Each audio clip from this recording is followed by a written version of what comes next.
What up, Hyperchange? Welcome to another video on the road, but I had to give you guys some insight on this new Elon Musk tweet about a potential Starlink IPO. It's been something we've been talking about so much on the channel. I'm super pumped, SpaceX investor myself. Think them spinning out Starlink is a genius move, and this is something that Gwen Shotwell had mentioned. Elon had that downplayed. Now on Twitter earlier today, he's basically restated that they are considering to spin out Starlink as an IPO. After it gets sort of stable to the point of recurring revenue, they will allow small retail investors to hold or to buy into the stock, which is huge. I love that Elon's thinking about small retail investors. This is really exciting news to see him confirm that. And I think this is a genius move. And I kind of wanted to break down why and why this structure makes sense, because Elon Musk owns SpaceX, right? That's its own company, privately held. They just raised $2 billion at $44 billion. So Elon Musk, every time they raise money, the pie gets bigger. They're issuing more shares. His piece of the pie gets diluted. So Elon Musk is down to about 55 or something percent of SpaceX ownership.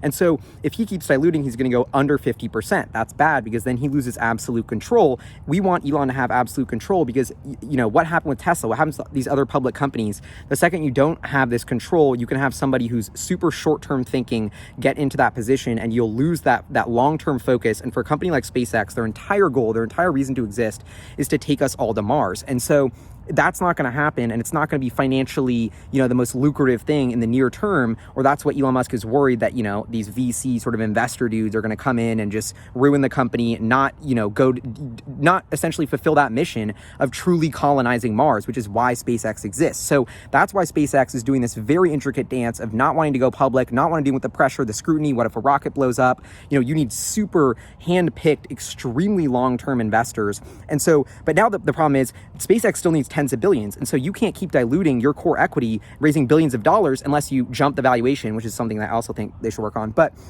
it seems like SpaceX, for their core equity, wants to programmatically increase the valuation about 20 to 25%, 30% each year. That's why we're seeing a linearly increase of the SpaceX core equity while Tesla, you know, equity's mooning. And I think this is a big reason why Elon wants to keep it private, is that control over the valuation and this systematic, programmatic, linear increase in the valuation of SpaceX, instead of it getting way too ahead of itself and getting caught up in all this mania and scrutiny. Genius long-term move there from Elon. But why does spinning out Starlink make sense? First of all, Starlink's a consumer-facing business. All the people using it are going to be all the people investing it.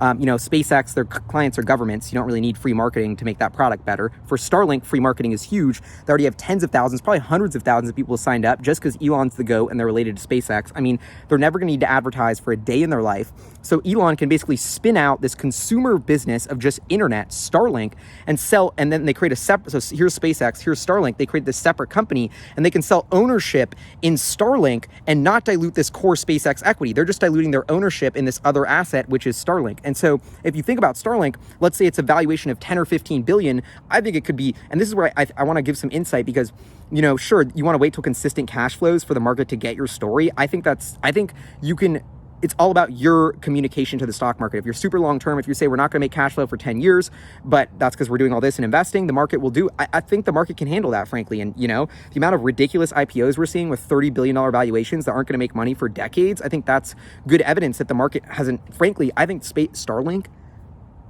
I think could hit like 50 billion if they IPO'd it. I'm not joking. I don't think Elon and the SpaceX finance team realize that, but 50 billion, let's just play out the numbers. You sell 1% of 50 billion, you know, what's that, 500 billion in capital for only 1%. That's not realistic though. Let's say you sell 5% on that initial offering of that 50 billion, you raised 2.5 billion in equity, you didn't have to do that capital raise, you still own 95% of Starlink. And then as the value increases, as you execute, you'll slowly dilute your ownership in that Starlink asset and use it as the ATM to fund Mars. And this is why it's a genius move, because SpaceX or Starlink, if it's successful, will allow SpaceX to will allow tens of billions of dollars of capital to get funneled into that core SpaceX company without any dilution, with Elon still being able to retain ownership. This is exactly what we need to go to Mars. It's just so cool this is happening. And the fact that he wants like us to be able to invest in Starlink and wants to bring people along and is pushing for that is even more exciting on top of that. Like, he's trying to make it so we can all invest, but there's just so many considerations here. I hope I helped you sort of understand it with this, but that's really what I think is going on. This is a genius move. Starlink will be the ATM to fund Mars.